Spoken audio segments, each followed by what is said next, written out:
Hi everyone, welcome to my channel. Today I'll show you how to make vegan and gluten-free pancakes. They're very delicious.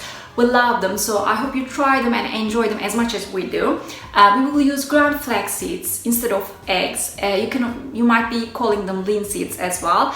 We use them as ground because that's how we get all the benefits. Basically, you mix 1 tablespoon of flax seeds with 3 tablespoons of water and just give it a quick stir and let it rest for 10 minutes. 10 minutes later, they have the same texture of an egg.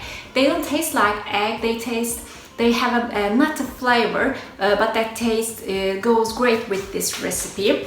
They're also very healthy. They're loaded with micronutrients like vitamin B's, magnesium, omega-3. They reduces bad cholesterol. They're also high in protein and fiber, so if you're on a diet, they keep you full for longer.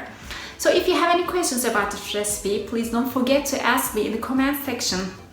I'll answer them all. And if you haven't subscribed to my channel yet and if you like my video, please don't forget to subscribe and click on the bell icon so you will know when I have a new recipe.